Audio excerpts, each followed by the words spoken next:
le monde de la fabrication, il y a une sorte d'obsession, la précision. On a cette idée presque intuitive que plus c'est précis, mieux c'est. Mais et si cette quête de la perfection coûtait en fait une fortune, et que bien souvent, elle ne servait absolument à rien? C'est ça, le paradoxe de la précision. Et on va explorer ça ensemble. Pensez à n'importe quel objet autour de nous. Un smartphone, une voiture. Chaque petite pièce qui les compose a commencé comme ça. Une idée, un plan. Puis, elle est devenue réelle. Et ce qui fait le pont entre l'idée et l'objet, le secret de cette magie industrielle, c'est un seul mot, la précision. La capacité à faire en sorte que la pièce fabriquée soit la copie conforme du plan, au micromètre près. Mais alors, attention, voici la question qui vient tout bousculer.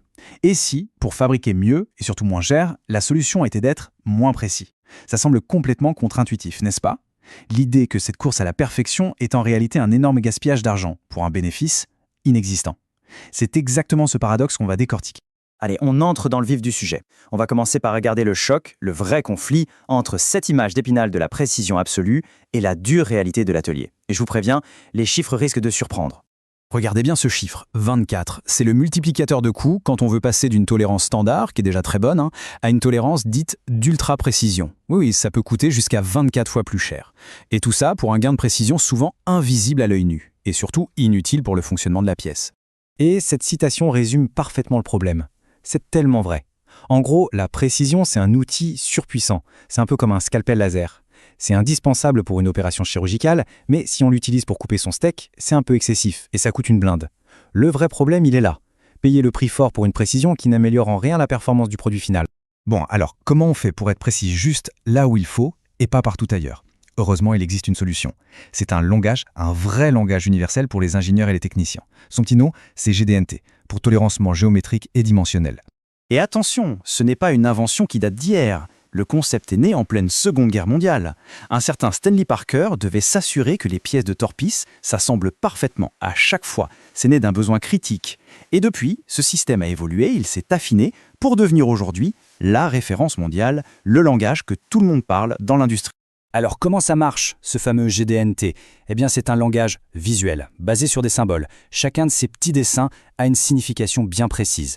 Prenons par exemple le symbole de la planétude. Il ne se préoccupe pas de la hauteur de la surface, non. Ce qu'il dit c'est « cette surface doit être plate, sans bosse ni creux ». On ne parle plus juste de dimension, on parle de forme, de géométrie. Et ça change tout.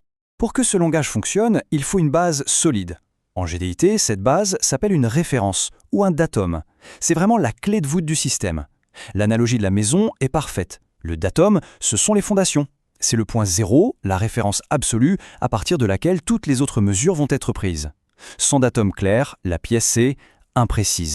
Et comment on donne les instructions? Avec ça, le cadre de contrôle. C'est un peu la phrase complète de notre langage GDNT. Cette boîte rectangulaire, elle contient tout. Elle dit au fabricant de manière ultra claire, voilà la caractéristique que tu dois contrôler, voilà la marge d'erreur que je t'autorise, et voilà par rapport à quoi tu dois la mesurer. C'est simple, net, précis, sans aucune ambiguïté possible.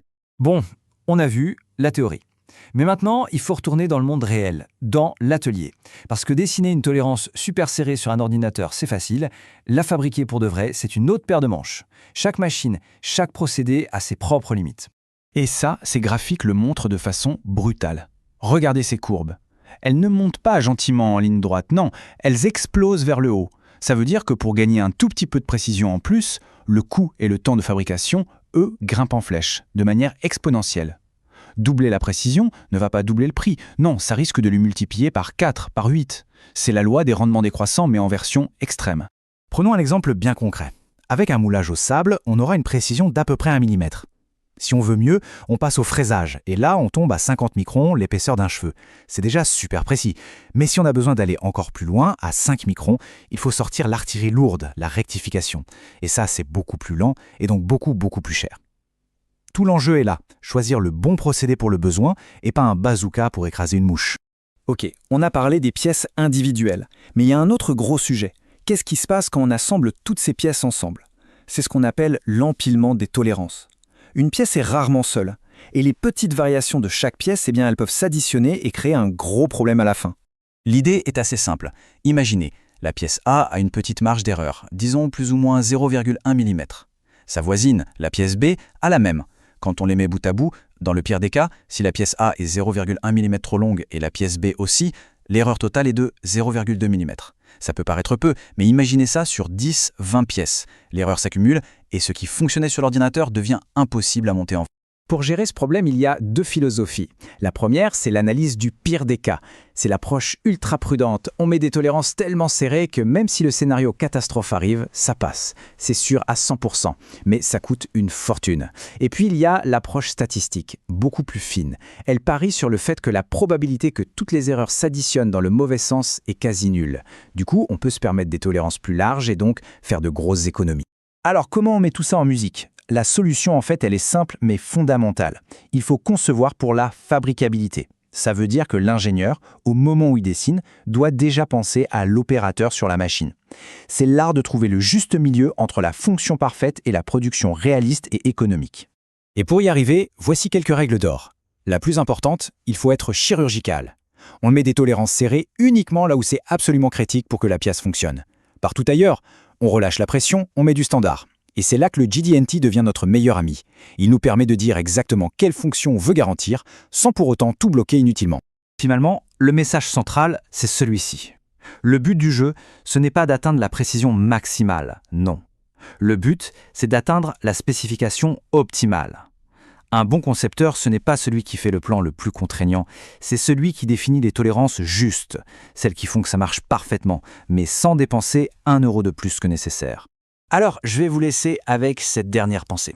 Et si, au fond, la vraie mesure d'un design exceptionnel, ce n'était pas sa précision au micron près, mais l'intelligence avec laquelle cette précision a été appliquée. Si le génie, c'était de comprendre que la perfection, ce n'est pas la rigueur absolue, mais le juste équilibre. La prochaine fois qu'on observera un objet bien conçu, peut-être que la bonne question n'est pas « est-ce que c'est précis ?», mais plutôt « est-ce que c'est intelligemment spécifié ?»